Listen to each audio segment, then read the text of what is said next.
Et saluer la participation optimale de chacun de nous aux assises qui se clôturent ces jours, qui étaient centrées sur la reconduction du mandat du président de la République. Ma joie est d'autant plus grande de voir l'Alliance africaine des bâtisseurs AABA compter parmi les forces politiques déterminées à offrir un second mandat au président Félix Tshisekedi lors de la prochaine présidentielle de 2023. Un choix justifié, à mon avis, par la pertinence de son programme de développement tous azimuts de notre pays et de son peuple. À ce sujet, la Réunion se réjouit des initiatives du chef de l'État inscrites dans la promotion du genre en République démocratique du Congo. À ce sujet, ces partis politiques qui regroupent les deux sexes et dirigés par modeste personnes.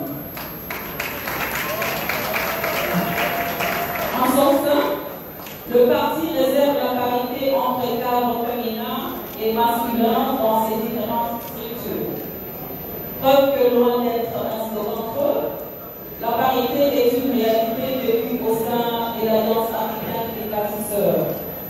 Mesdames, Messieurs, distingués invités, comme l'a toujours souligné le président de la République, le développement de notre pays nécessite la conjugaison des efforts des deux acteurs principaux que sont la femme et l'homme.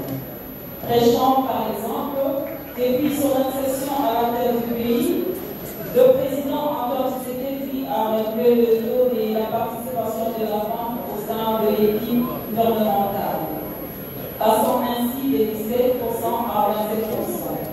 Plus récemment encore, sous l'impulsion du président de la République, le Parlement congolais a pris des mesures incitatrices à la promotion de la femme dans la sphère politique.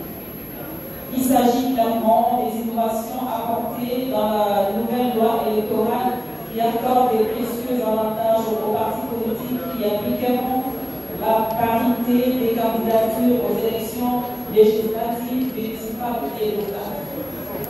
Ces partis seront exemptés du paiement de la cession. Mesdames et messieurs, distingués invités, à l'occasion, nous êtes tous ouvertes de capitaliser la jonction d'esprit et d'énergie afin de bâtir un pays plus beau qu'avant, plus prospère que par le passé. Notre souhait est de voir ces assises consolider le soutien du Rassemblement des démocrates séquelistes de l'RDT au président de la République démocratique pour la réussite de son programme en faveur de notre pays et de son peuple. Aurait-on droit à l'excuse? Le chef de l'État a réalisé la foi. À nous de faire le reste. Je vous remercie.